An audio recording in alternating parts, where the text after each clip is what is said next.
সুবহে সাদিকের প্রশান্ত ভোর। মিনারের চূড়া থেকে ভেসে আসছে মুয়াজ্জিনের সুললিত কণ্ঠের আযান। বাতাসে প্রতিধ্বনিত হচ্ছে পবিত্রতম বাক্য, আশহাদু আল্লা ইলাহা ইল্লাল্লাহ।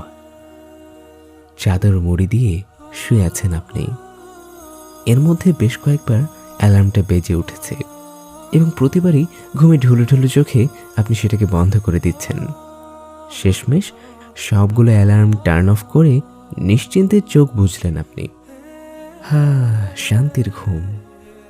জানালা গলে ভোরের চিটচিটে কড়া রোদ বিছানায় এসে পড়তেই আপনার ঘুম ভাঙল। বালিশের নিচ থেকে ফোন হাতড়ে দেখলেন বেলা তখন 8টা বাজে। আফসোস আর আক্ষেপ নিয়ে মনে বিড়বিড় আওড়ালেন, আহারে, আজকেও ফজরের সালাতটা মিস হয়ে গেল। এভাবেই কি কাটছে আপনার প্রতিটা সকাল? প্রতিটা সুবহে সাদিকে বাইরে ভোরের হিমশীতল বাতাসে গা জড়ানোর সৌভাগ্য থেকে কি আপনি বঞ্চিত? ফজরের সালাতে জাগবার জন্য আপনাকে কি তীব্র সংগ্রাম করতে হয়?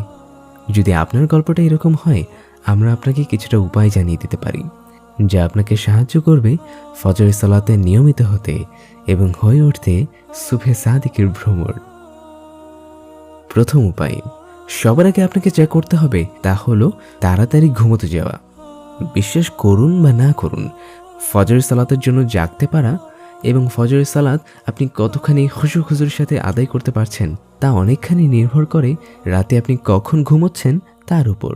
আপনি যদি রাতচরা পাখি হন, ভোরের সুবহে সাদিক না দেখতে পাওয়ার সম্ভাবনা আপনার ক্ষেত্রে প্রবল। যে কাজগুলো আপনি রাত জেগে করেন, হতে পারে পড়াশোনা, অ্যাসাইনমেন্ট, জরুরি কোনো মিটিং, অ্যাপয়েন্টমেন্ট অথবা অন্য যে কোনো কিছু, সেগুলোকে ফজরের পরে করার শিডিউল করে ফেলুন। এতে করে সময়ের বারাকাহ পাওয়া যাবে, ফজরের সালাত মিস হবে না, পর্যাপ্ত ঘুম হবে এবং সর্বোপরি আপনার দিনটা অত্যন্ত প্রোডাক্টিভ কাটবে। ঘুমিয়ে যাওয়ার আগে দুটো কাজ আপনাকে করতে হবে। ফজরে জাগবার জন্য মনে মনে নিয়ত তথা সংকল্প করা এবং ধীরস্থিরভাবে রাতের দিকের আজকারগুলো করে ফেলা। এই দুটো কাজ করা গেলে ফজরে জাগার জন্য আপনার মনে বেশ অন্যরকম একটা উদ্দীপনা কাজ করবে। তৃতীয় উপায়, কখনোই ভুল করেও ফজরে অ্যালার্ম দিয়ে ফোন কিংবা অ্যালার্ম ঘড়ি বিছানার কাছাকাছি রাখবেন না। ফজরে অ্যালার্ম বন্ধ করে আপনি পুনরায় বারবার ঘুমিয়ে পড়েন কেন জানেন? কারণ অ্যালার্ম বেজে ওঠা মাত্র আপনার হাত ফোনের নাগাল পেয়ে যায়। ফোনটা বিছানা থেকে বেশ ভালো দূরত্বে রাখুন, যাতে অ্যালার্ম বাজলে আপনাকে যেন বিছানা ছেড়ে উঠে যেয়ে সেটাকে বন্ধ করতে হয়। এতে করে আপনার ঘুম ভাব কিছুটা দূর হবে এবং ফজরের সময় যে হয়ে গেছে সেটা ভাবার মতো যথেষ্ট সময় পাবে আপনার মস্তিষ্ক। চতুর্থ উপায়, যে স্থানে ফোন রাখবেন চেষ্টা করবেন সেখানে এক গ্লাস পানি ঢেকে রাখার।